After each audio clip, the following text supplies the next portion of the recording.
나는 괜찮다 명심해라. 소리내면 우리 둘 다 죽는다. 숨소리도 내지 마라. 한양의 밤을 지배하던 취향루. 그곳. 기방의 다락방. 말보다 침묵을 먼저 배운 아이.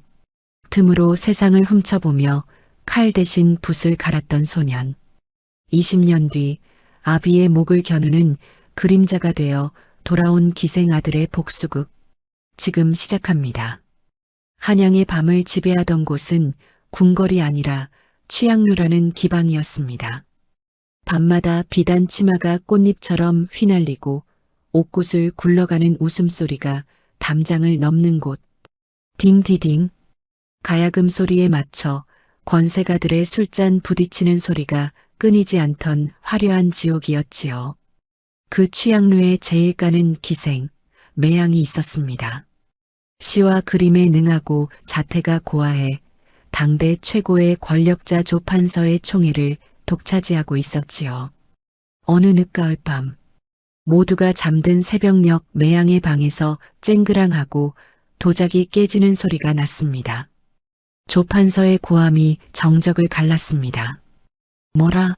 아이를 가졌다고? 그러하옵니다, 대감. 이미 넉 달이 지났습니다. 대감의 핏줄이 오니 부디. 매양은 부풀어 오른 배를 감싸며 바닥에 엎드렸습니다. 하지만 돌아온 것은 따뜻한 위로가 아니었습니다. 조판서가 매양이 앞에 서서 차갑게 내뱉었습니다. 지워라.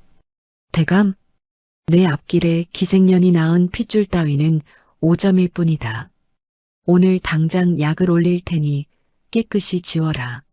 만약 아이를 낳겠다고 고집을 부리면 내년 목숨은 물론이고 뱃속에 그것도 무사하지 못할 게야. 조판서는 매정하게 방문을 박차고 나갔습니다. 쾅! 문이 닫히는 소리가 매양의 가슴에 대못처럼 박혔습니다. 매양은 텅 빈 방에 홀로 남겨졌습니다. 그녀의 손이 덜덜 떨리며 자신의 배를 어루만졌습니다. 뱃속의 아이가 마치 살려달라는 듯 콩닥콩닥 차는 것이 느껴졌습니다. 아가, 미안하다. 아비라는 작자가 너를 오점이라 하는구나. 너를 지우라 하는구나. 다음 날부터 매양은 기방의 가장 깊은 곳, 빛조차 들지 않는 다락방에 숨어들었습니다. 그녀는 독한 탕약을 마시는 척하며 화초에 부어버렸습니다. 그리고는 광목천을 가져와 불러오는 배를 칭칭 감기 시작했습니다. 숨이 막히고 뼈가 으스러질 듯한 고통. 하지만 매양은 비명 한 번 지르지 않고 배를 조였습니다. 행수 기생과 다른 사람들에겐 아이를 지웠고 몸이 상해 요양한다고 거짓말을 했습니다. 그렇게 10달이 찼습니다. 밖에는 천둥 번개가 몰아치는 폭풍우가 밤새도록 휘몰아쳤습니다. 우르르 쾅, 쿠구궁, 하늘이 돕는 것일까요? 천둥 소리가 기방의 가야금 소리를 덮어버린 그 밤, 다락방 구석에서 매양은 홀로 산통을 겪고 있었습니다. 헉헉, 비명을 지르면 들킵니다. 들키면 아이는 죽습니다. 매양은 입에 손뭉치를 물고 다락방 기둥을 부여잡은 채 피 끓는 고통을 삼켰습니다. 땀과 눈물이 범벅이 되어 바닥을 적셨습니다. 그리고 마침내 응애응애 가녀린 생명의 소리가 터져나왔습니다. 사내 아이였습니다. 매양은 핏덩이 아이를 받아들자마자 기쁨보다 공포가 앞섰습니다. 아기의 울음소리가 문 밖으로 새어나갈까봐 갓 태어난 아기의 입을 자신의 젖가슴으로 틀어막았습니다. 쉿! 아가 울지 마라. 제발 울지 마. 울면 죽는다. 너도 죽고 나도 죽어. 제발. 어미의 심장 소리를 들은 것일까요? 아기는 젖을 물고 기적처럼 울음을 그쳤습니다. 매양은 그제야 참고 있던 숨을 토해내며 작고 따뜻한 아이를 품에 안았습니다. 살았다. 내가 살았다. 내 아들.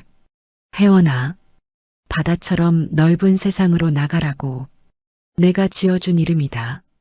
비록 지금은 이 좁은 다락방이 내 세상의 전부지만 언젠가는 그날 이후 다락방은 세상과 단절된 요새가 되었습니다. 아래층에서는 매일 밤 술잔치와 노랫가락이 울려 퍼졌지만 그 바로 위 다락방에서는 숨죽인 전쟁이 이어졌습니다. 매양은 기방일을 핑계로 다락방 문을 걸어 잠그고 틈날 때마다 올라와 아이에게 젖을 물리고 똥기저귀를 갈았습니다. 아이가 옹알이라도 하려 하면 매양은 손가락을 입에 대고 가르쳤습니다. 쉿소리 내면 안 돼. 혜원아, 우리는 그림자야. 소리를 내면 사라지는 그림자. 아이는 말을 배우기 전부터 침묵을 먼저 배웠습니다. 빛이 들어오는 곳이라곤 쥐들이 드나드는 벽 틈새와 바닥에 나무 옹이 구멍뿐. 어린 혜원은 하루 종일 그 작은 구멍에 눈을 대고 엎드려 있었습니다. 구멍 아래로 보이는 세상. 화려한 비단옷을 입은 양반들이 술에 취해 비틀거리고 어머니 같은 기생들에게 욕설을 퍼붓는 모습.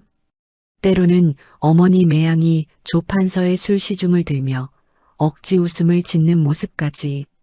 어머니, 저 아래 사람들은 왜 저렇게 시끄러워요? 왜 얼굴이 불그락푸르락해요? 저들은 탈을 쓰고 있어서 그렇단다. 점잖은 척하는 양반 탈을 쓰고 있지만 술이 들어가면 그 탈이 벗겨져서 진짜 괴물 얼굴이 나오는 게야. 매양은 붓을 들어 종이에 난초를 치며 말했습니다. 그녀의 붓끝은 떨리지 않았지만 눈빛은 슬펐습니다. 혜원아, 너는 저들처럼 살지 마라.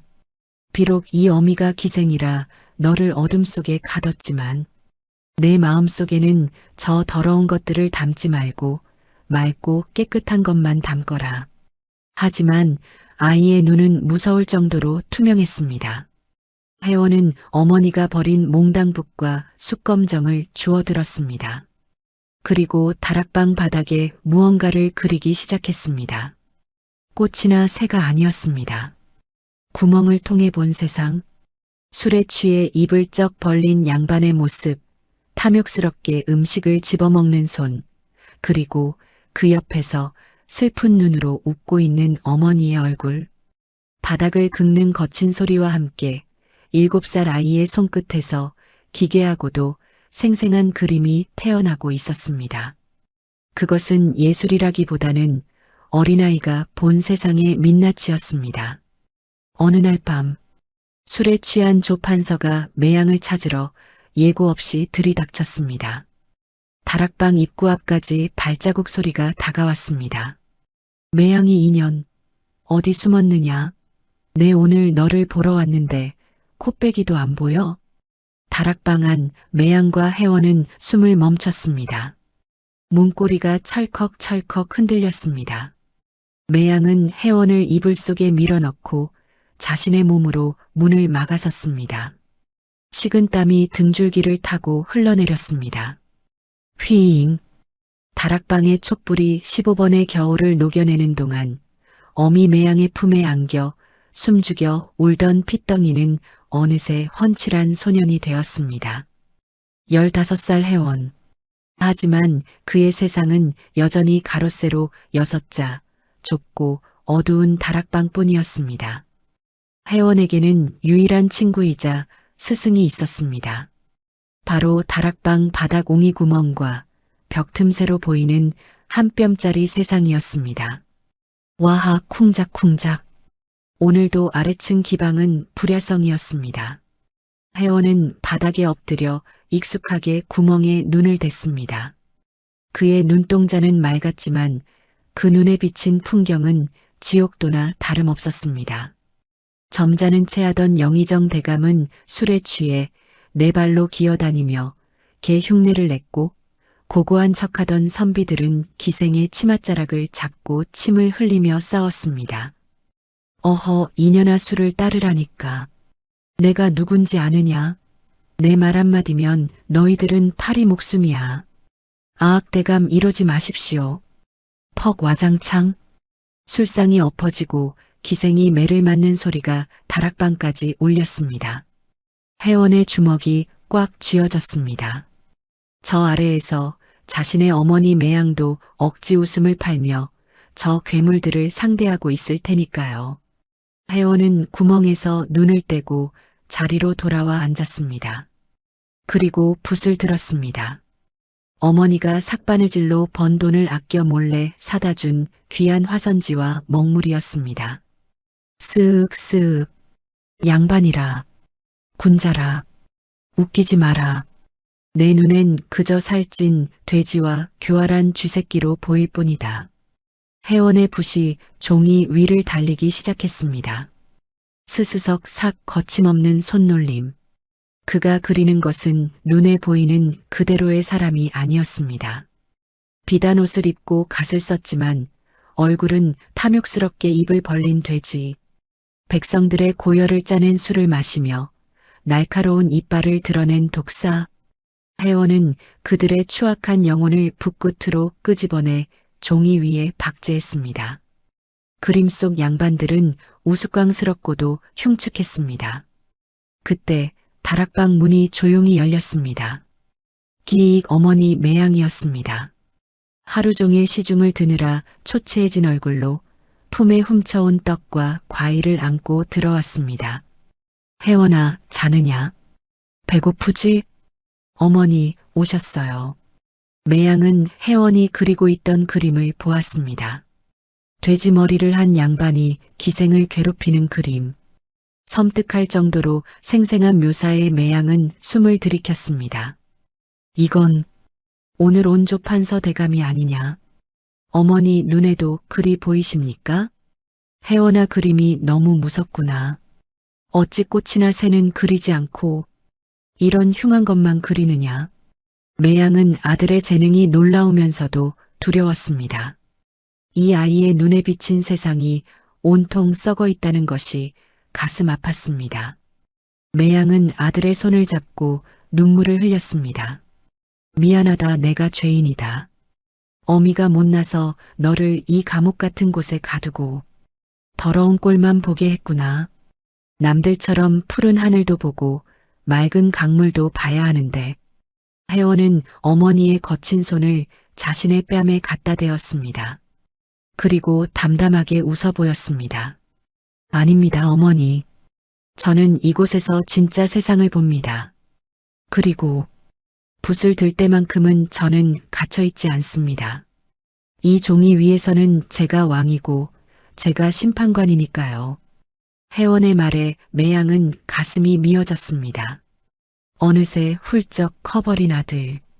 기생의 아들이라는 천한 신분, 다락방이라는 좁은 감옥도 혜원의 붓끝에 서린 기백을 가두지는 못했습니다. 매양이 돌아가고 다시 혼자가 된 밤. 그날따라 유독 찌는 듯한 무더위가 기승을 부렸습니다. 혜원은 땀을 닦으며 붓을 정리했습니다. 후, 오늘따라 유독 찜통이구나. 숨이 막혀 견딜 수가 없네. 혜원은 더위를 식히기 위해 평소엔 절대 열지 않던 다락방 창문을 손가락 한마디만큼 살짝 열어두었습니다. 바로 그 순간이었습니다. 우르릉 쾅. 갑자기 밤하늘에서 마른 번개와 함께 거센 돌풍이 불어 닥쳤습니다. 때마침 어머니 매양이 혜원에게 잊은 말이 있어 방문을 다시 열고 들어오던 찰나였습니다. 아참, 혜원아. 휘잉 쾅.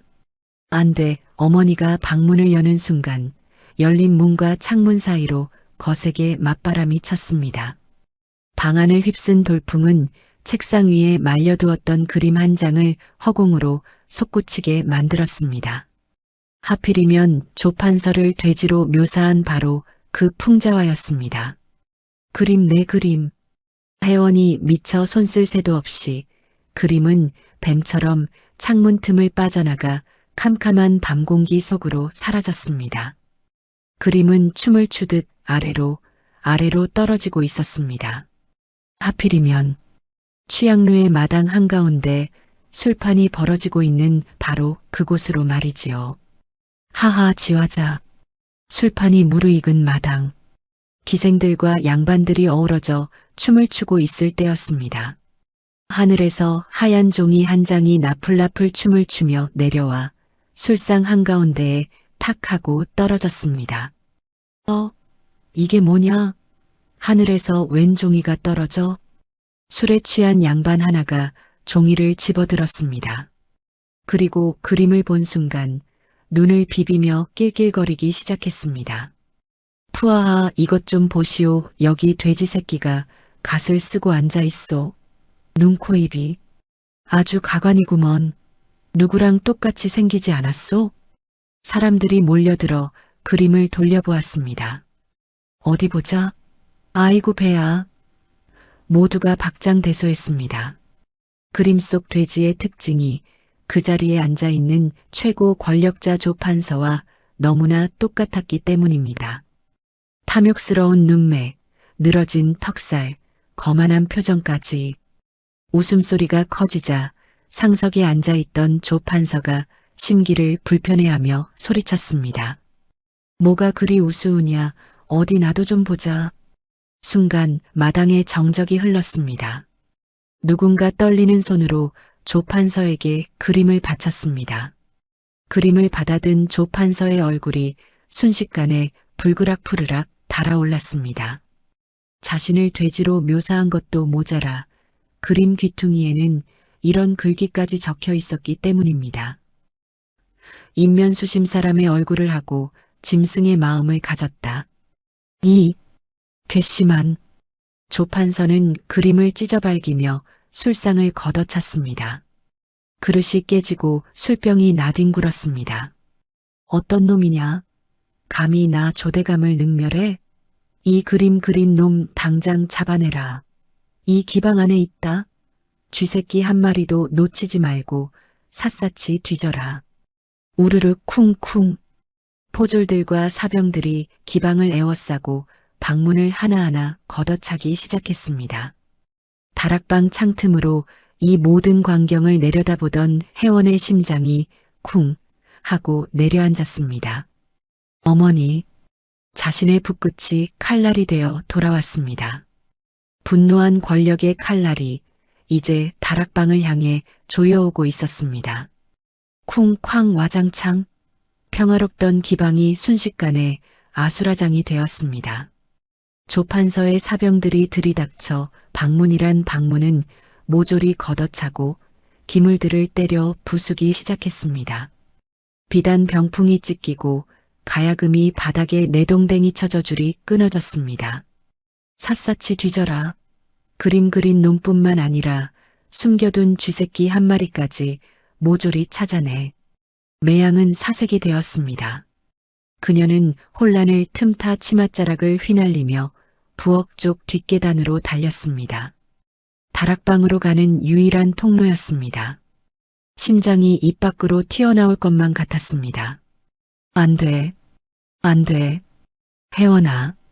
매양이 다락방 문을 열고 들어서자 혜원은 공포에 질려 구석에 웅크리고 있었습니다. 방바닥에는 아직 마르지 않은 그림 도구들이 널려 있었습니다. 이것들이 발각되면 끝장이었습니다. 혜원아, 어서 숨어야 한다. 어서. 어머니, 저 때문에. 그런 말할 시간 없다. 이리 와. 매양은 혜원의 손을 끌고 방 한구석에 있는 커다란 쌀독 앞으로 갔습니다. 겨울을 나기 위해 쌀을 채워둔 독이었지만 지금은 반쯤 비어 있었습니다. 들어가거라. 무슨 일이 있어도 하늘이 무너져도 나오면 안 된다. 알겠느냐? 어머니, 같이 가요. 무서워요. 나는 괜찮다. 아무 일 없을 거야. 명심해라. 소리내면 우리 둘 다 죽는다. 죽은 듯이 있어야 해. 매양은 혜원을 억지로 도간으로 밀어 넣었습니다. 그리고 무거운 나무 뚜껑을 덮었습니다. 세상이 차단되었습니다. 도간에 갇힌 혜원은 칠흑 같은 어둠 속에서 자신의 심장 뛰는 소리만 들을 수 있었습니다. 그때였습니다. 다락방 문이 부서져라 열렸습니다. 군화 발소리가 좁은 다락방을 울렸습니다. 대감 마님, 여기입니다. 여기에 사람이 숨어 지낸 흔적이 있습니다. 뒤이어 육중한 발소리가 들어왔습니다. 조판서였습니다. 그는 바닥에 흩어진 붓과 먹물, 그리고 찢담한 종이 조각들을 밟고 섰습니다. 그리고 독 앞에 서 있는 매양을 노려보았습니다. 매양이 내년이었구나.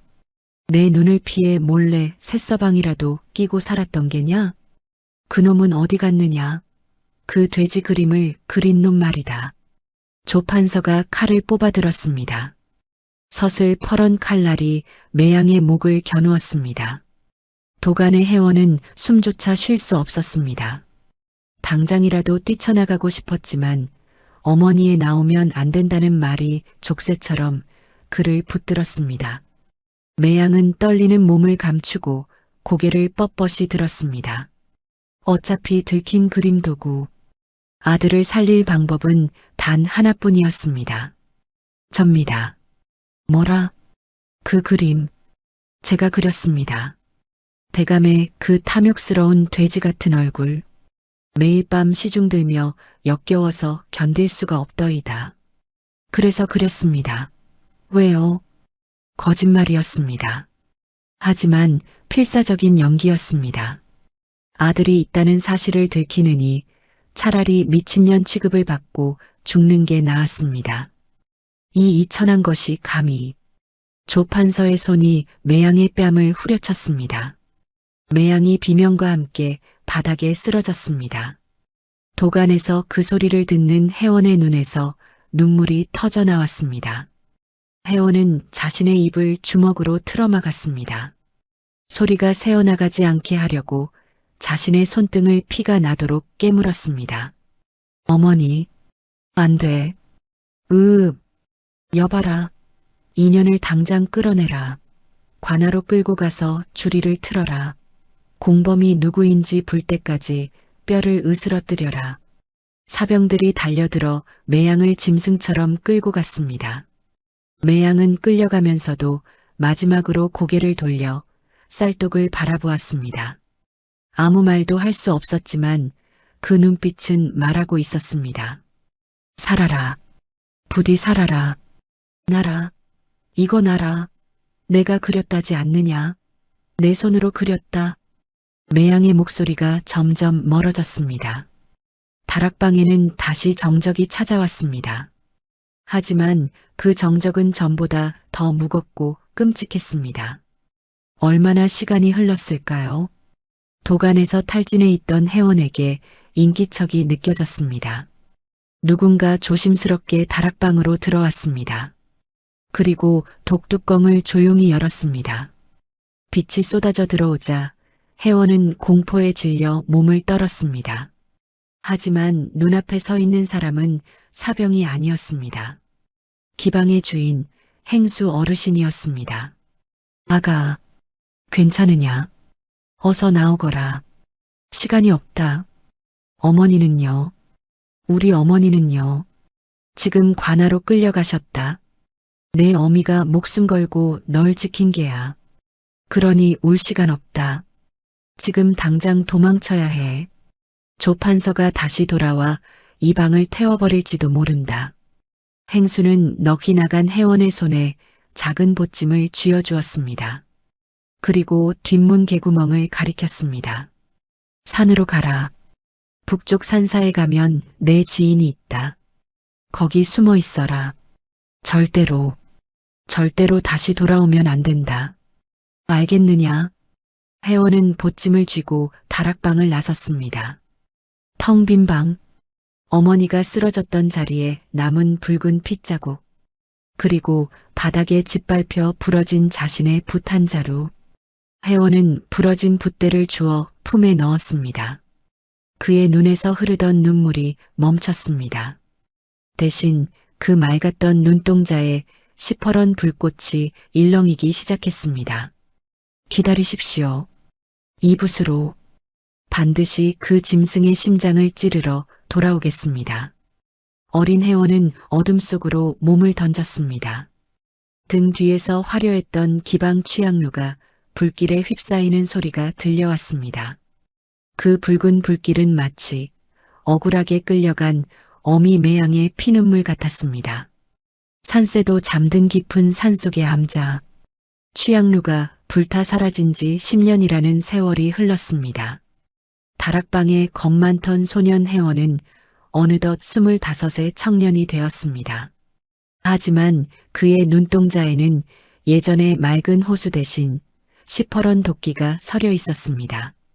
낮에는 장작을 패고 마당을 쓰는 자빌꾼으로 살았지만 밤이 되면 그는 아무도 없는 뒷산으로 올라갔습니다.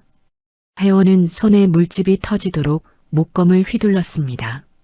상대는 허공이 아니라 자신의 어머니를 끌고 간 조판서, 그리고 그날에 무력했던 자신이었습니다. 죽인다. 반드시 죽인다. 어머니를 그렇게 만든 놈들. 내 손으로 다 베어버릴 것이다. 하지만 검술을 배운 적 없는 그의 칼질은 엉성했고 분노만 앞섰습니다. 나무 기둥을 내려칠 때마다 손목이 꺾일 듯 아팠지만 가슴 속의 불덩이는 꺼지지 않았습니다. 그때 어둠 속에서 누군가의 목소리가 들려왔습니다. 나무 토막 하나도 제대로 못 베는 칼로 누구를 죽이겠다는 게냐? 기방행수와 인연이 닿아 혜원을 걷어준 노스님이었습니다. 혜원은 땀범벅이 된 얼굴로 스님을 노려보았습니다. 비키십시오, 스님. 저는 중이 될 생각이 없습니다.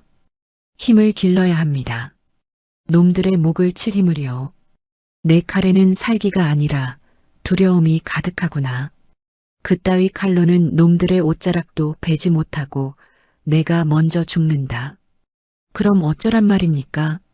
어머니는 생사도 모르는데 저는 여기서 연불이나 외우고 있으란 말입니까? 혜원은 목검을 땅에 내동댕이 치고 주저앉아 울부짖었습니다. 10년 동안 가슴에 쌓인 한이 터져나왔습니다. 노스님은 말없이 혜원에게 다가왔습니다. 그리고 품에서 무언가를 꺼내 혜원의 앞에 툭 던졌습니다. 그것은 칼이 아니라 낡고 끝이 갈라진 붓 한 자루였습니다. 혜원이 기방에서 도망쳐 나올 때 챙겨왔던 바로 그 부러진 붓이었습니다. 칼은 사람의 몸을 베지만 붓은 사람의 혼을 베는 법이다. 내 놈의 눈을 보아하니 칼잡이의 눈이 아니다. 세상을 꿰뚫어 보는 화쟁이의 눈이다. 내가 가장 잘하는 것으로 싸워라. 몸을 죽이지 말고 그놈들의 추악한 이름을 영원히 죽여라. 그게 진짜 복수다. 혼을 베는 붓. 혜원은 떨리는 손으로 바닥에 떨어진 붓을 집어들었습니다. 손에 쥐는 순간 목검을 쥐었을 때와는 전혀 다른 전율이 팔을 타고 흘렀습니다. 익숙하고도 서늘한 감각. 거대한 폭포수가 쏟아지는 바위 위. 혜원은 이제 목검 대신 붓을 들었습니다. 화선지는 사치였습니다. 그는 넓은 바위를 종이 삼고 폭포물을 먹물 삼았습니다. 혜원은 붓 끝에 온 힘을 실었습니다. 처음에는 분노를 담아 거칠게 그렸습니다. 분모가 망가지고 붓대가 부러질 정도로. 하지만 시간이 지날수록 그의 붓질은 변해갔습니다. 빠르지만 정교하게, 부드럽지만 날카롭게, 마치 검객이 급소를 찌르듯 붓끝이 사물의 본질을 파고들었습니다. 보인다. 폭포수의 물방울이 쪼개지는 찰나가, 바위 틈새에 숨은 이끼의 숨결이, 이제는 내 붓이 닿지 못할 곳이 없다. 혜원의 그림은 더 이상 단순한 그림이 아니었습니다. 바위에 그린 호랑이는 금방이라도 튀어나와 사람을 물어뜯을 듯했고, 종이에 그린 매화는 향기가 아니라 피 냄새가 날 듯 붉고 처절했습니다. 그렇게 또다시 3년이 흘렀습니다. 어느 날 산사로 내려온 한양의 소식통이 방을 하나 붙였습니다. 여보시오들, 들었소? 임금님께서 이번에 도와서 화원을 뽑는데 신분을 안 보신답니다. 천민이든 양반이든 그림 실력만 있으면 벼슬을 내린다고 하오. 혜원은 빗자루질을 멈추고 방을 쳐다보았습니다. 규장각, 각신, 선발, 신분, 불문, 주제 불문. 조판서는 조정의 실세. 그에게 다가가려면 담장을 넘는 자객이 되어서는 안 되었습니다. 당당하게 궁궐로 들어가 왕의 검이 되어야 했습니다. 혜원은 빗자루를 내려놓고 노스님을 찾아가 절을 올렸습니다. 그의 보찜에는 벼루와 붓, 그리고 어머니의 찢어진 치마폭 조각이 들어 있었습니다. 스님, 다녀오겠습니다. 그래, 붓을 갈았느냐? 예. 시퍼렇게 날을 세웠습니다. 이제 세상에 나가 그놈들의 가면을 벗기겠습니다. 혜원은 산을 내려왔습니다. 저 멀리 한양 도성의 기와 지붕들이 보였습니다. 20년 전 쫓기듯 도망쳐 나왔던 그곳. 이제 혜원은 도망자가 아니었습니다. 그의 품속에는 세상에서 가장 위험한 그림 한 점이 그려질 준비를 하고 있었습니다. 제목은 기방도. 화려한 기방의 풍경 속에 조정 대신들의 비리를 낱낱이 숨겨놓은 암호 같은 그림이었습니다. 기다려라, 조판서. 당신이 가장 사랑하는 그림으로 당신의 숨통을 끊어주마. 한양으로 향하는 혜원의 발걸음 뒤로 먹구름이 몰려오고 있었습니다. 그것은 피비린내 나는 복수국의 서막이자 조선 역사상 가장 위대한 천재 화가의 등장이었습니다. 드디어 결전의 날이 밝았습니다. 임금님이 직접 인재를 뽑는다는 소식에 전국 팔도에 내로라 하는 그림쟁이들이 궁궐 앞마당으로 구름처럼 몰려들었습니다. 비단옷을 입고 값비싼 붓을 든 양반 자제들 틈에서 누더기 승복을 걸친 혜원의 모습은 초라하기 그지없었습니다. 하지만 그의 눈빛만은 그 누구보다 형형하게 빛나고 있었습니다. 금일의 시제를 발표한다. 전하께서는 지금 한양에서 가장 번성한 풍경을 보고 싶어 하신다. 가장 화려하고 가장 살아있는 한양의 모습을 그려라. 가장 번성한 풍경. 시제가 발표되자마자 여기저기서 붓 놀리는 소리가 들려왔습니다. 대부분의 선비들은 북적이는 시장통이나 고래등 같은 기와집들이 즐비한 저작거리를 그리기 시작했습니다. 점잖고 보기 좋은 풍경들이었지요. 하지만 혜원은 붓을 든 채 한참을 움직이지 않았습니다. 그의 머릿속에 번성이라는 단어는 다른 의미로 다가왔습니다. 번성이라. 겉은 번지르르 하나 속은 썩어 문드러진 곳. 권력과 욕망이 가장 추악하게 뒤엉킨 곳. 그곳이야말로 지금의 한양이다. 혜원의 뇌리에 20년 전 불타 사라진 자신의 고향 취양루 기방의 모습이 떠올랐습니다. 밤마다 권세가들이 모여 나라를 좀먹는 모의를 하고 어미 매양이 피눈물을 흘리던 그곳. 혜원은 심호흡을 하고 먹물을 듬뿍 찍었습니다. 그리고 미친 듯이 붓을 휘두르기 시작했습니다. 혜원의 붓끝에서 폭발하듯 그림이 쏟아져 나왔습니다. 붉은색, 푸른색, 오방색 물감이 화선지 위에서 춤을 추었습니다. 그려지는 것은 시장통이 아니었습니다. 화려한 등불이 걸린 거대한 기와집, 바로 기방이었습니다. 그림 속 기방은 화려하기 그지없었습니다. 아름다운 기생들이 춤을 추고 비단옷을 입은 양반들이 술잔을 기울이고 있었습니다. 쯧쯧 저런 천박한 놈을 보았나. 신성한 시험장에서 감히 기생집 그림을 그리다니. 미쳤군, 미쳤어. 주변의 비웃음에도 아랑곳하지 않고 혜원은 붓질을 멈추지 않았습니다.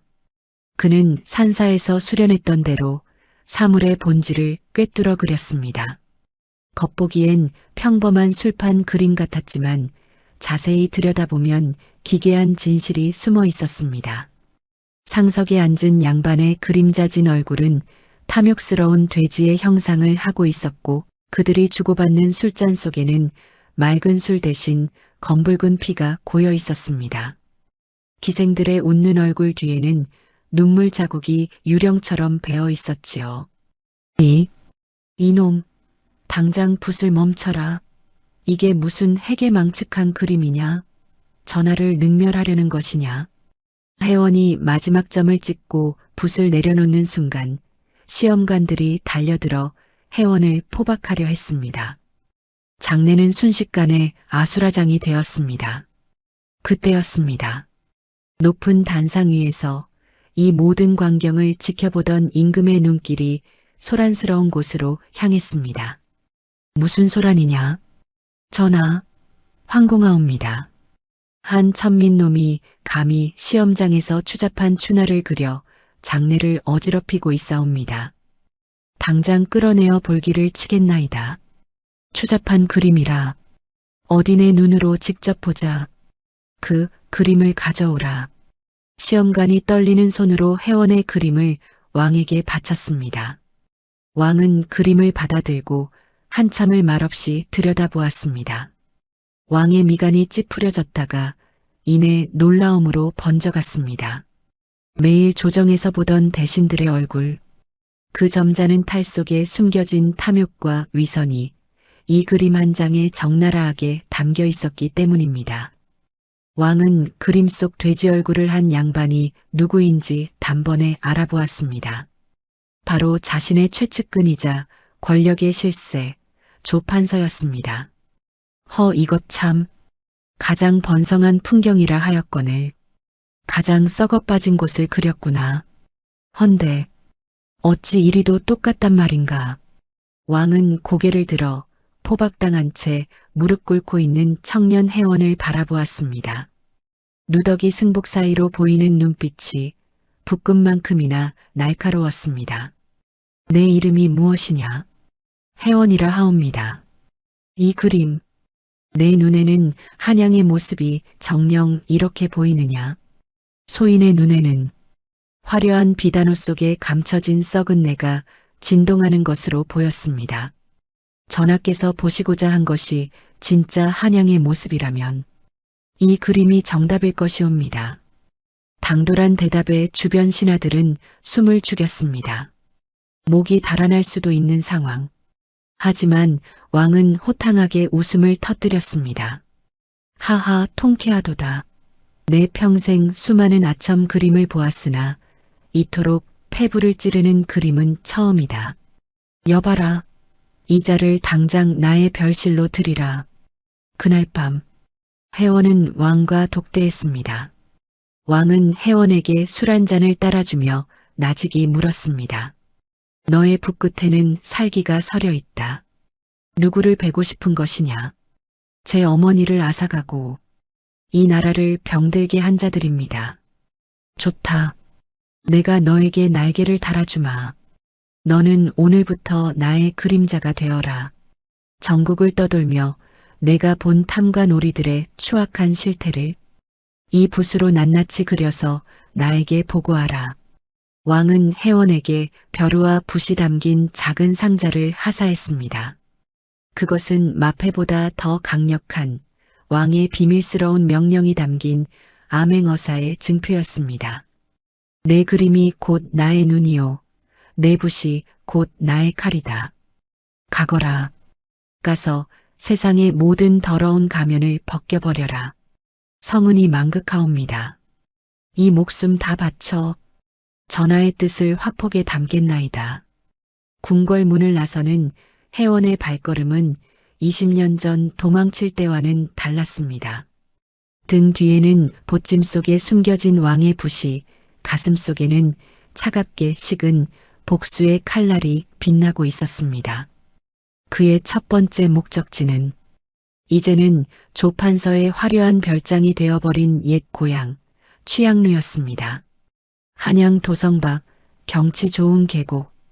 그곳에는 으리으리한 별장 하나가 떡하니 자리 잡고 있었습니다. 20년 전 화려했던 기방 취향루가 불타 없어진 자리에 조판서가 새로 지은 별장이었지요. 과거의 흔적은 온데간데 없었습니다. 어머니 매양이 갇혀 지내던 다락방도 회원이 숨어있던 쌀독도 모두 사라지고 그 위에는 값비싼 정자와 연못만이 호사스럽게 꾸며져 있었습니다. 그 별장 대문 앞에 삿갓을 쓴 허름한 차림의 화가 한 명이 섰습니다. 혜원이었습니다. 변했구나. 어머니의 피가 맺힌 땅을 저리 고운 꽃으로 덮어버렸구나. 혜원은 깊은 숨을 들이마셔 가슴속에서 끓어오르는 불길을 잠재웠습니다. 지금 그는 복수하러 온 아들이 아니라 천하를 떠도는 방랑 화가여야 했습니다. 혜원은 당당하게 대문으로 걸어갔습니다. 대문을 지키던 사병들이 창을 들이대며 막아섰습니다. 멈춰라. 여기가 어디라고 감히 접근하느냐. 썩 꺼지지 못해? 허허 진정하시오. 나는 그림 그리는 환쟁이올시다. 이 별장의 주인이신 조판서 대감께서 풍류와 예술을 즐기신다 들었소. 내 솜씨를 한번 보여드리고자 왔는데 문전박대라니 섭섭하구려. 그때 정자 위에서 술을 마시던 조판서가 소란을 듣고 내려다보았습니다. 20년 전보다 흰 수염이 늘고 주름이 깊어졌지만 그 탐욕스러운 눈빛만은 여전했습니다. 누구냐? 내 풍류를 안다니 제법 귀가 밝은 놈이로구나. 소인 전국을 떠돌며 붓 하나로 밥을 빌어먹는 미생이라 하옵니다. 대감의 위엄 있는 풍채를 뵙자니 붓이 저절로 춤을 추려 하여 감히 청을 드렸습니다. 오, 내 풍채가 그림감이더냐? 그렇다마다요. 마치 산중의 호랑이 같고 구름 위를 노니는 용과 같으십니다. 아첨이었습니다. 혜원은 속으로 구역질이 올라왔지만 입으로는 꿀을 발랐습니다. 권력에 취해 사는 조판서는 그 달콤한 말에 기분이 좋아져 껄껄 웃었습니다. 껄껄껄 녀석, 보는 눈이 있구나. 여봐라, 문을 열어라. 저놈의 솜씨나 한번 보자. 대문이 열렸습니다. 혜원은 자신의 어머니를 죽음으로 몰아넣고 자신을 내쫓았던 바로 그 집 안으로 제 발로 걸어 들어갔습니다. 마치 호랑이 굴로 들어가는 사냥꾼처럼. 조판서는 비단 방석 위에 비스듬히 앉아 술잔을 기울이고 있었습니다. 혜원은 그 맞은편에 자리를 잡고 붓과 벼루를 꺼냈습니다. 그래, 나를 그려보겠다고? 어디 한번 그려보거라. 만약 내 마음에 들게 그린다면 큰 상을 내릴 것이요. 내 얼굴을 망쳐놓는다면 내 놈의 손목을 자를 것이다. 명심하겠습니다. 혜원은 벼루에 물을 붓고 먹을 갈기 시작했습니다. 득, 쓱, 득. 고요한 정자에 먹가는 소리만이 울려 퍼졌습니다. 그런데 그 소리가 묘하게 서늘했습니다. 마치 망나니가 처형을 앞두고 무딘 칼을 숫돌에 가는 소리처럼 들렸습니다. 조판서는 왠지 모를 한기를 느끼고 옷깃을 여몄습니다. 어허, 날이 찼나? 왜 이리 으스스한 게냐? 먹이 아주 잘 갈리고 있습니다, 대감. 아주 진하고 검게 말입니다. 먹을 다간 혜원이 고개를 들어 조판서의 얼굴을 뚫어지게 응시했습니다. 화가가 대상을 관찰하는 눈빛이라기엔 너무나 집요하고 날카로웠습니다. 혜원의 눈동자 속에서 조판서의 껍데기가 벗겨지고 있었습니다.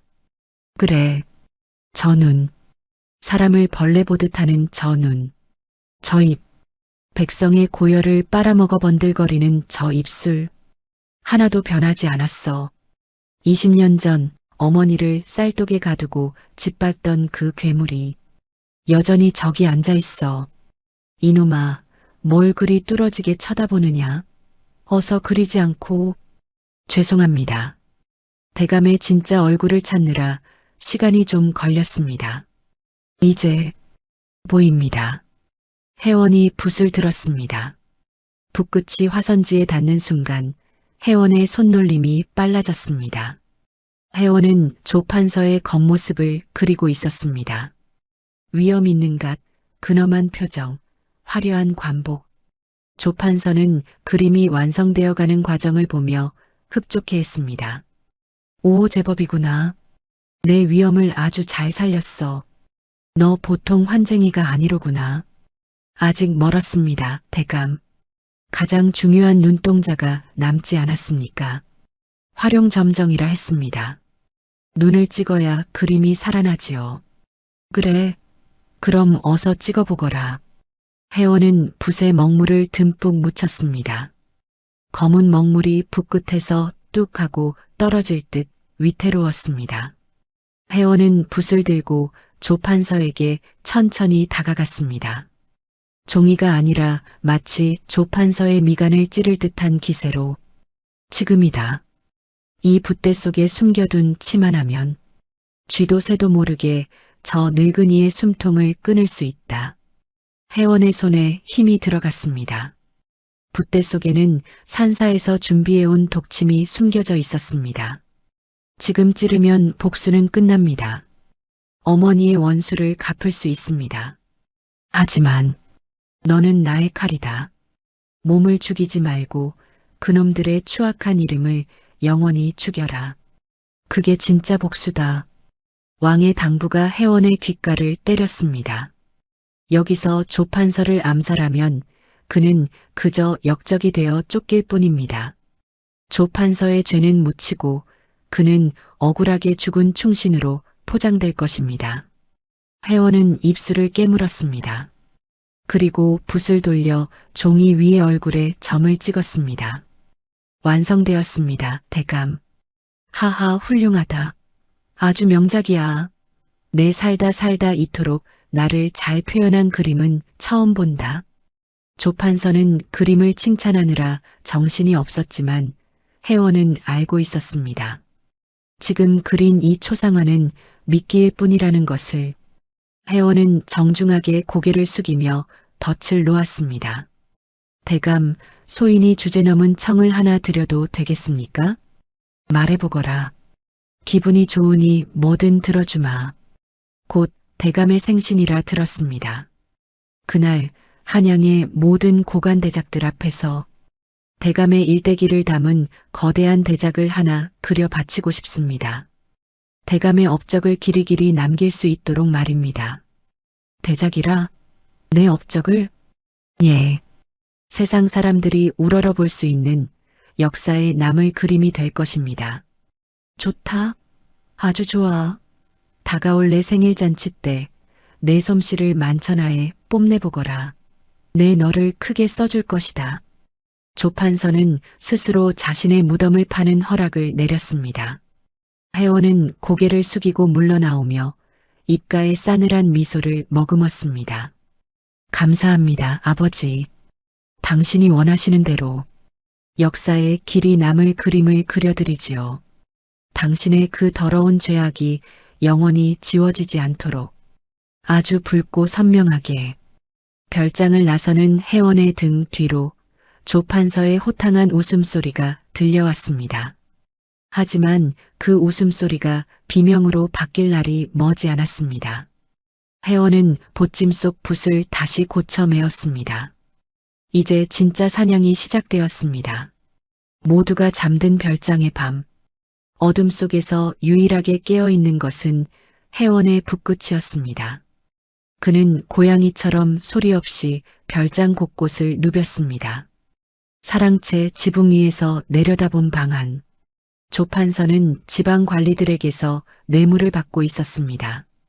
이 금덩이는 잘 받을 테니 이번 흉년 구율미는 반만 풀고 나머지는 내 창고로 보내게. 예, 대감. 염려 마십시오.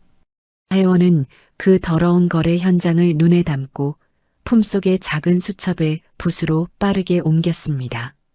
금덩이를 주고받는 손, 탐욕스럽게 일그러진 입꼬리.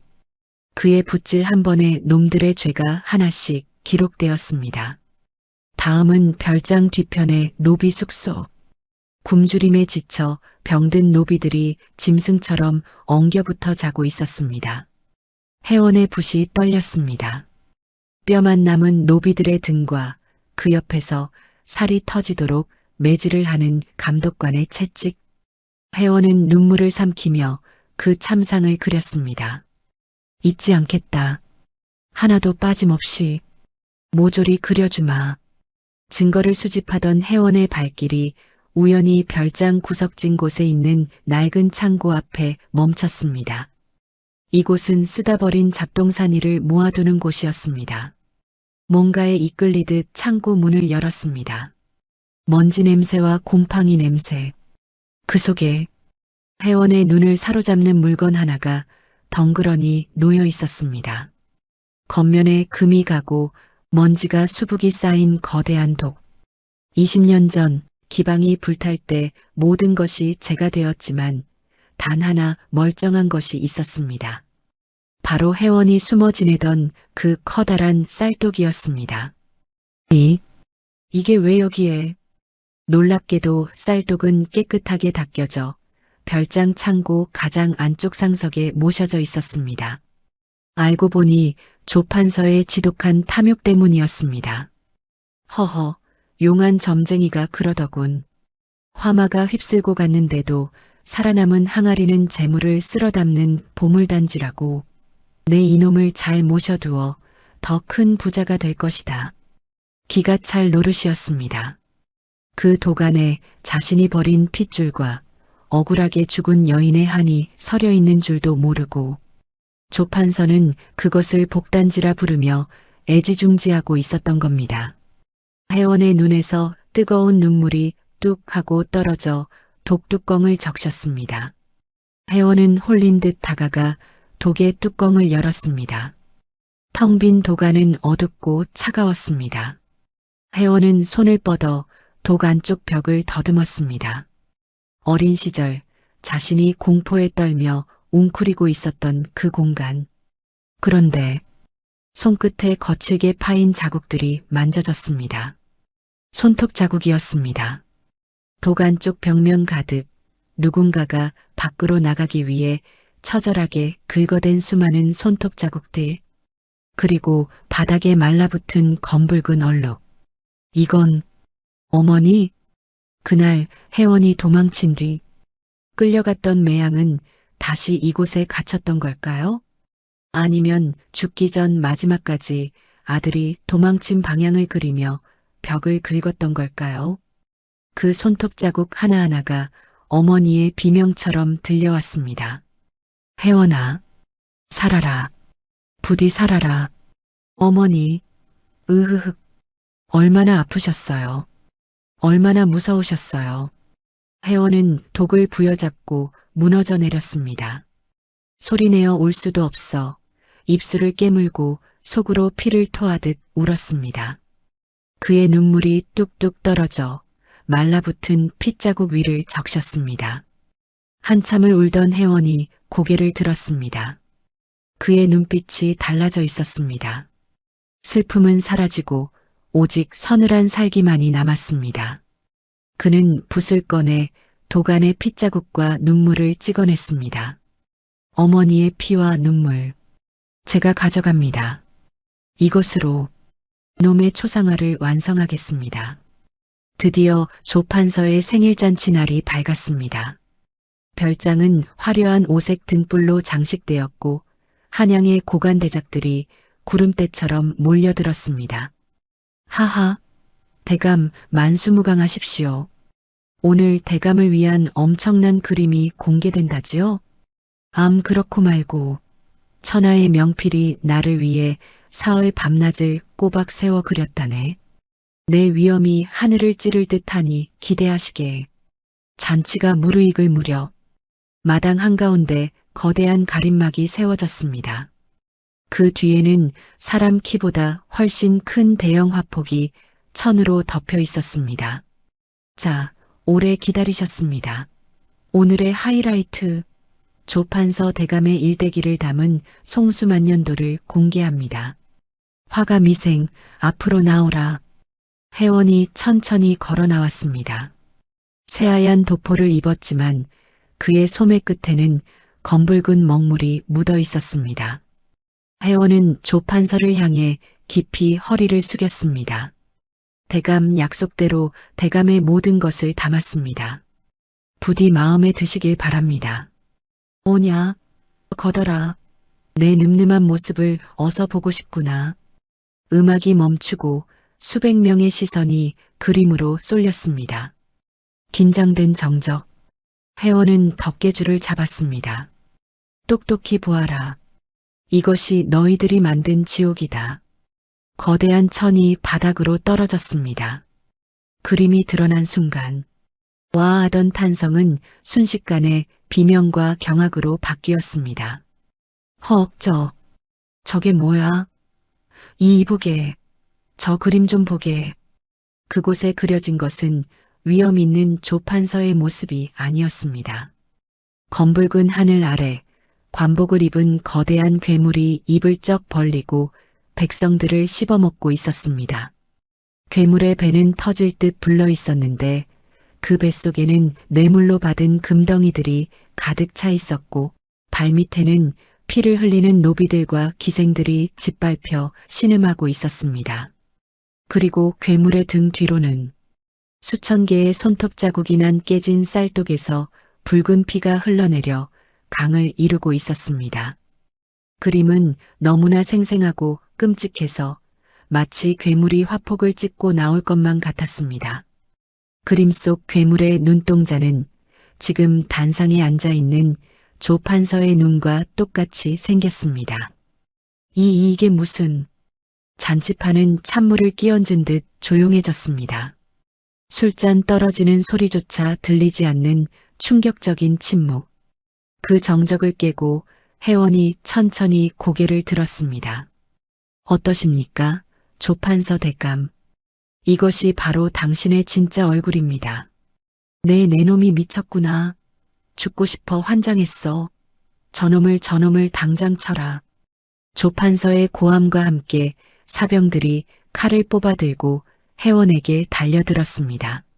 하지만 혜원은 눈 하나 깜짝하지 않았습니다.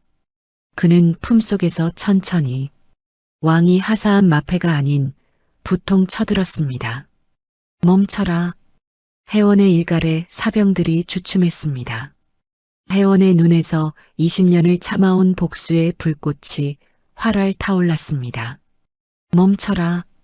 혜원의 우렁찬 고함 소리에 달려들던 사병들이 주춤하며 멈춰섰습니다.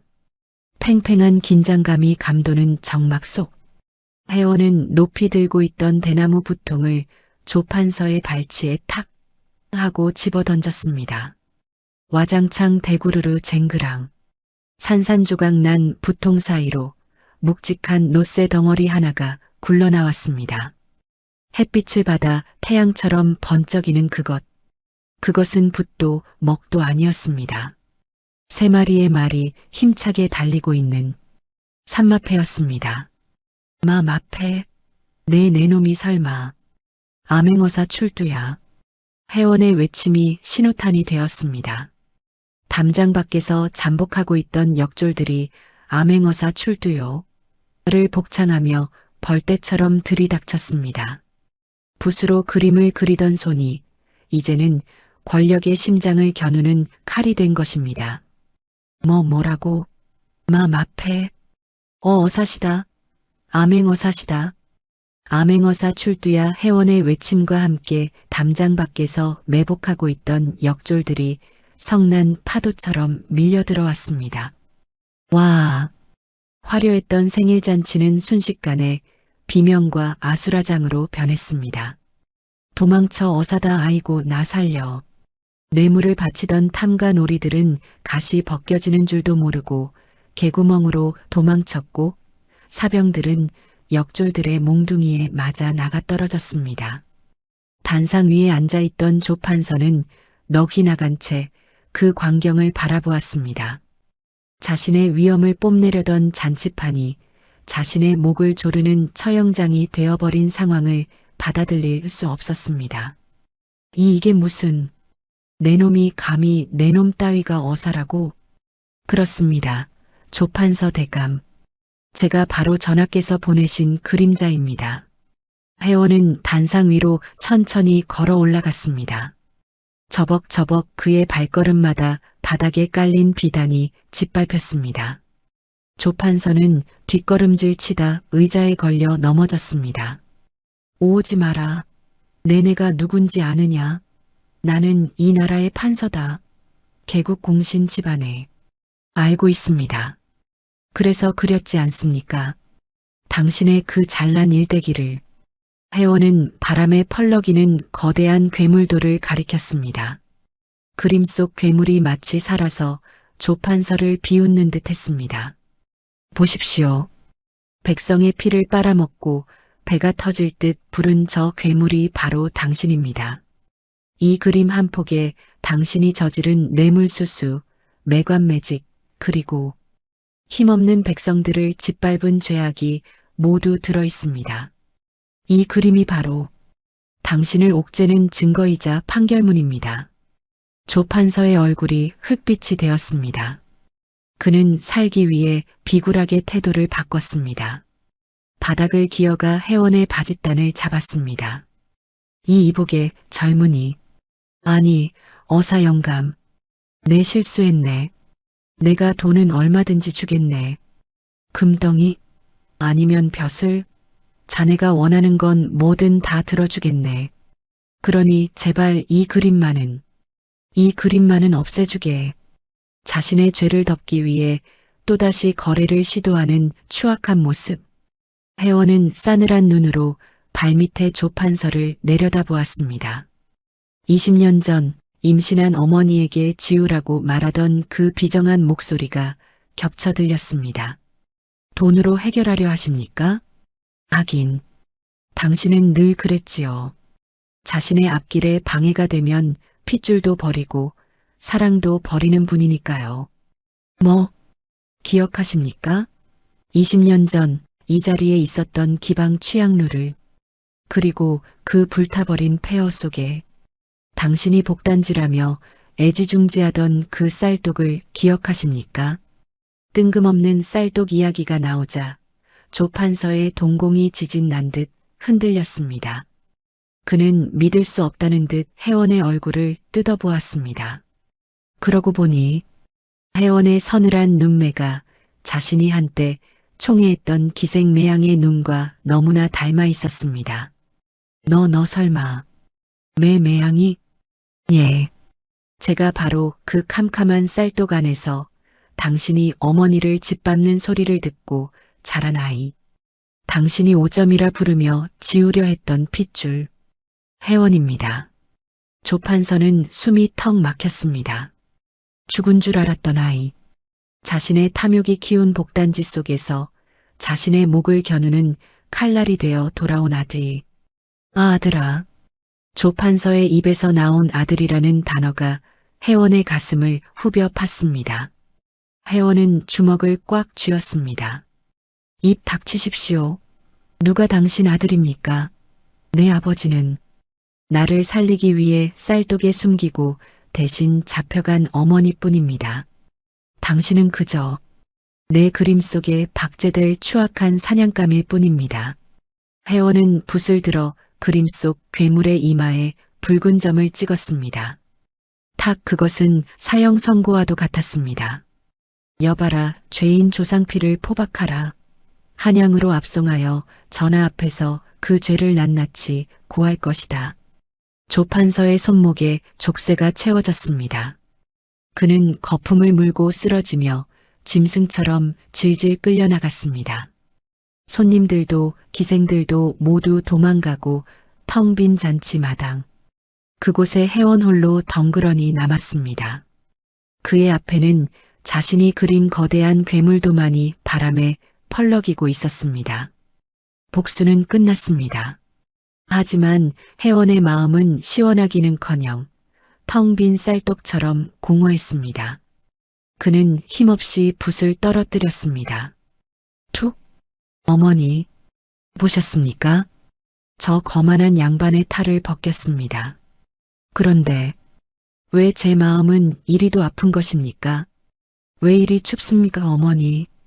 그때 어디선가 불어온 밤바람이 혜원의 젖은 뺨을 스치고 지나갔습니다.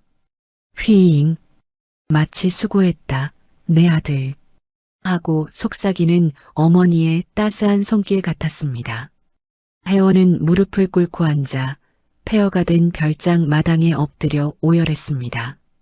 승리자의 환호가 아닌 상처 입은 아이의 울음소리가 밤하늘에 울려 퍼졌습니다. 한양 도성이 발칵 뒤집혔습니다. 천하의 권세가 조판서가 자신이 버린 아들이 그린 그림 때문에 파멸했다는 소문이 들불처럼 번져나갔습니다. 사람들은 저작거리에 붙은 거대한 방을 보며 수군거렸습니다. 그 방에는 혜원이 그렸던 괴물도가 그대로 옮겨져 있었습니다. 세상에, 사람을 잡아먹는 괴물이 조판서였다니. 그동안 우리 쌀 뺏어가서 배 채운 게 저 백가죽이란 말이지? 쳐 죽일 놈. 그리고 형장이 열리는 날, 조판서는 죄인 수레에 실려 거리를 지나가고 있었습니다. 화려했던 관복은 벗겨지고 산발한 머리에 흰 소복을 입은 처참한 몰골이었습니다. 에잇, 나쁜 놈, 내 아들 살려내라. 내 놈 때문에 굶어 죽은 내 어미가 저승에서 기다린다. 조판서는 날아오는 돌멩이와 오물을 맞으며 고개를 숙였습니다. 그때 군중 틈에서 익숙한 시선이 느껴졌습니다. 흰 삿갓을 쓴 청년 혜원이었습니다. 조판서는 흐릿한 눈으로 혜원을 바라보며 무어라 중얼거렸습니다. 살려달라는 애원이었을까요? 뒤늦은 후회였을까요? 하지만 혜원은 표정 없는 얼굴로 그저 조판서가 지나가는 모습을 지켜볼 뿐이었습니다. 가십시오. 당신이 만든 지옥으로. 망나니의 칼춤이 시작되었습니다. 조판서는 무릎을 꿇고 하늘을 올려다보았습니다. 하늘에는 20년 전 그날처럼 먹구름이 잔뜩 끼어 있었습니다. 문득 조판서의 눈에 환영이 보였습니다. 자신이 쌀독에 가두라 명했던 여인 매양이 붉은 치마를 입고 저승 입구에서 자신을 기다리고 있는 모습이 매양아, 오지 마라. 오지 마. 으라차차. 그렇게 한 시대를 호령하던 탐관오리의 목이 떨어졌습니다. 허무한 죽음이었습니다. 권력도 재물도 그가 쌓아 올린 모든 것이 한 줌의 피와 함께 흩어졌습니다. 혜원은 형장을 뒤로하고 발길을 돌렸습니다. 사람들은 환호했지만 혜원의 발걸음은 납덩이처럼 무거웠습니다. 복수는 끝났는데 가슴속 구멍은 메워지지 않았습니다. 며칠 뒤 혜원은 한양을 떠나 깊은 산속으로 들어왔습니다. 사람들의 발길이 닿지 않는 외진 곳, 그곳에 이름 없는 작은 봉분 하나가 잡초 속에 묻혀 있었습니다. 기방 행수가 몰래 수습해준 어머니 매양의 무덤이었습니다. 혜원은 무덤 앞에 털썩 주저앉았습니다. 그의 손에는 낡은 보찜과 어머니가 남긴 찢어진 붉은 치마 조각이 들려 있었습니다. 어머니, 혜원이가 왔습니다. 대답 없는 무덤가엔 산새 소리만 들려왔습니다. 혜원은 잡초를 하나하나 뽑아내며 그간 있었던 일들을 어머니에게 조근조근 이야기했습니다. 그 사람 같습니다. 어머니를 아프게 하고 우리를 버렸던 그 사람. 제가 그린 그림 때문에 세상의 손가락질을 받으며 죽었습니다. 속이 시원하실 줄 알았습니다. 그런데 어머니, 저는 왜 이리 눈물이 납니까? 혜원은 무덤에 엎드려 오열했습니다. 원수를 죽여도 어머니는 돌아오지 않는다는 사실이 뼈에 사무치게 아팠습니다. 하늘에서 비가 내리기 시작했습니다. 혜원은 비를 맞으며 보찜에서 붓과 벼루를 꺼냈습니다. 그리고 어머니의 유품인 붉은 치마 조각을 바위 위에 펼쳤습니다. 어머니, 제가 붓을 잡은 이유는 복수 때문이었습니다. 하지만 이제 이 붓으로 어머니를 위해 그림을 그리고 싶습니다. 세상에서 가장 고운 그림을요. 혜원은 빗물에 먹을 갈았습니다. 검은 먹물이 아니라 자신의 피와 눈물을 섞은 마음의 먹물이었습니다. 혜원의 붓이 붉은 치마폭 위를 달리기 시작했습니다. 이번에는 날카로운 칼 같은 붓질이 아니었습니다.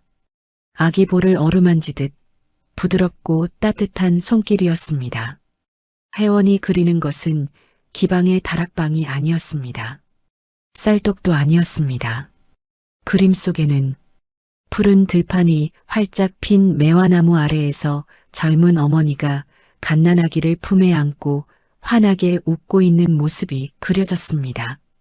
양반의 탈을 쓴 괴물도 숨죽여 울어야 하는 고통도 없는 세상. 혜원이 꿈꾸던 그리고 어머니가 그토록 바랐던 평범한 행복이었습니다. 보이세요, 어머니? 어머니는 이제 기생매양이 아닙니다. 그저 제 어머니입니다. 저 예쁜 매화꽃처럼 이제는 활짝 웃으세요. 혜원은 완성된 그림을 무덤 위에 올렸습니다. 비가 내렸지만 신기하게도 그림은 젖지 않고 오히려 붉게 피어오르는 듯 했습니다. 그때 빗소리 사이로 따뜻한 바람이 불어왔습니다. 마치 어머니가 차가운 혜원의 등을 감싸 안아주는 듯한 온기. 혜원은 처음으로 붓을 놓고 편안하게 미소 지었습니다. 이제 됐습니다. 저도 이제 그만 미워하겠습니다. 그 지옥 같았던 다락방에서 제 스스로 걸어 나오겠습니다. 혜원은 자리에서 일어났습니다. 무덤가에는 그가 그린 웃는 어머니의 그림이 깃발처럼 펄럭이고 있었습니다. 그것은 한 맺힌 여인의 넋을 위로하는 진홍곡이자 아들 혜원이 세상에 바치는 화해의 손길이었습니다. 비가 그치고 구름 사이로 한 줄기 햇살이 무덤을 비췄습니다. 혜원은 붓통을 다시 메고 산을 내려가기 시작했습니다. 그의 발걸음은 20년 전 도망칠 때와 달리 깃털처럼 가벼웠습니다. 이제 그가 그려야 할 세상은 복수가 아니었습니다. 더 넓고 더 따뜻한 세상이 그의 붓끝을 기다리고 있었습니다. 조판서의 처형으로 조정의 썩은 뿌리가 뽑히고 세상은 다시 평온을 찾았습니다. 궁궐 인정전. 왕은 용상에 앉아 그 앞에 엎드린 혜원을 내려다보았습니다. 혜원아, 내 공이 크다. 내 붓끝이 나의 칼보다 더 예리하게 썩은 살을 도려냈다. 내 너에게 도와서 별제의 자리를 주노라. 이제부터는 어둠 속에 숨지 말고 궁궐에서 나의 통치를 화폭에 담거라. 도와서 별제. 화원으로서 오를 수 있는 최고의 자리였습니다. 천안 기생의 아들이 정삼품 당상관의 반열에 오르는 개천에서 용이 난 순간이었지요. 신하들도 숨을 죽이고 혜원의 대답을 기다렸습니다. 하지만 혜원은 고개를 들지 않았습니다. 그는 품속에서 왕이 하사했던 암행어사의 붓통을 꺼내 바닥에 조용히 내려놓았습니다. 전하, 성은이 망극하오나 소인은 그 자리를 받을 수 없습니다. 무엇이라? 벼슬이 싫다는 말이냐? 소인의 붓은 지난 20년간 미움과 살기로 갈아온 붓입니다. 누군가를 찌르고 베고 발가벗기는 그림만 그려왔습니다. 그런 피 묻은 붓으로 어찌 태평성대를 그릴 수 있겠나이까? 허면 무엇을 하려느냐? 저는 다시 바닥으로 내려가려 합니다. 제가 나고 자란 가장 낮은 곳, 그곳에서 누군가를 미워하는 그림이 아니라 누군가를 위로하는 그림을 그리고 싶습니다. 왕은 한참 동안 혜원을 바라보았습니다. 권력을 탐해 자식을 버린 아비와 권력을 버리고 백성에게 가겠다는 아들. 왕은 씁쓸하면서도 기특한 마음에 고개를 끄덕였습니다. 그래, 가거라. 내가 그린 그림이 백성의 눈물을 닦아준다면 그것이 곧 나를 돕는 길이다. 허나 이것 하나만은 기억하라. 조선 팔도 어디에 있든 너는 나의 벗이자 최고의 화가다. 전하의 은혜, 죽어 흙이 되어서도 잊지 않겠습니다. 세월은 다시 흘러 혜원의 이름은 조정에서 잊혔습니다. 하지만 저작거리 백성들 사이에서는 이상한 소문이 돌기 시작했습니다. 전국을 떠돌며 그림을 그려주는 삿갓 쓴 화쟁이에 대한 소문이었지요. 어느 시골 장터, 쭈글쭈글한 할머니가 평상에 앉아 나무를 다듬고 있었습니다. 그 앞에 허름한 옷차림의 회원이 앉아 붓을 놀리고 있었습니다. 할머니, 조금만 더 웃어보세요. 네, 그렇게요. 주름살이 펴지니까 18섹시 같으신데요? 아이고, 이 양반이 농담도 잘하네. 내 늙은 얼굴 그려서 뭐에 쓴다고. 회원의 붓은 더 이상 독사나 돼지를 그리지 않았습니다. 힘든 삶을 이고지면서도 웃음을 잃지 않는 백성들의 주름진 얼굴, 뛰어노는 아이들의 콧물 묻은 미소. 그는 세상에서 가장 평범하지만 가장 아름다운 것들을 그렸습니다. 그림을 받아든 할머니의 눈이 휘둥그레졌습니다. 종이 속에는 고단한 늙은이가 아니라 온화한 보살님 같은 자신의 모습이 담겨 있었으니까요. 아이고, 이게 나요. 내가 이렇게 고맙소. 정말 고맙소. 건강하십시오. 그게 그림값입니다. 회원은 보찜을 메고 또다시 길을 떠났습니다. 그의 보찜끈에는 낡고 색이 바랜 붉은 천 조각이 매달려 바람에 나부꼈습니다. 어머니 매양의 치마폭이었지요. 바람이 불 때마다 붉은 천이 춤을 추듯 흔들렸습니다. 마치 어머니가 회원의 곁에서 자라고 있다며 어깨춤을 추는 것 같았습니다. 어머니, 다락방 구멍으로 보던 세상은 지옥이었는데 이렇게 두 발로 걸어 나와 만난 세상은 참으로 아름답습니다. 이제 제 부통에는 미움 대신 사람들의 웃음소리가 가득 찼습니다.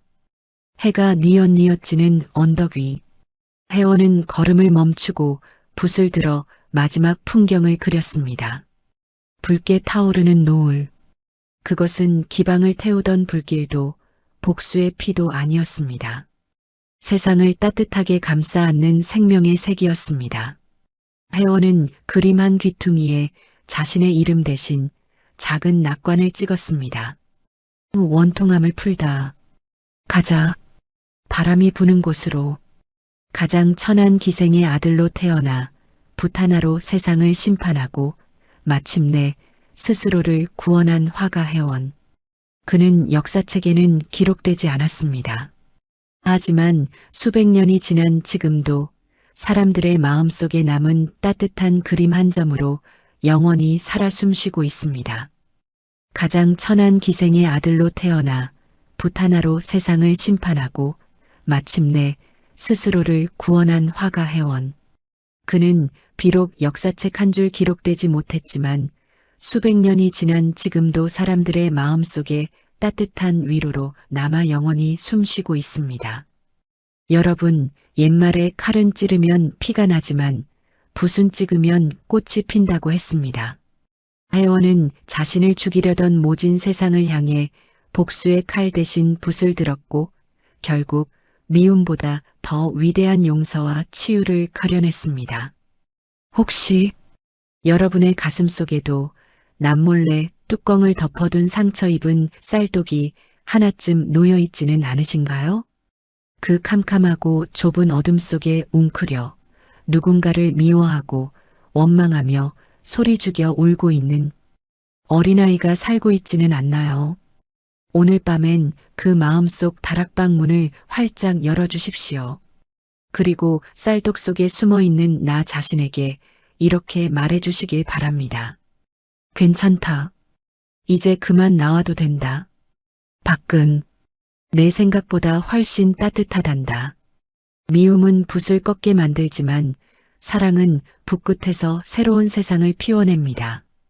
회원이 어머니의 붉은 치마폭에 그렸던 그 찬란한 매화꽃처럼 여러분의 묵은 상처 위에도 향기로운 새살이 돋아나기를. 그리하여 여러분의 남은 인생이 세상에서 가장 아름다운 한 폭의 그림이 되기를 간절히 소망합니다. 지금까지 은빛설아 기생 어미가 숨겨 키운 아들 편이었습니다. 긴 시간 함께 울고 웃어주신 여러분, 진심으로 고맙습니다.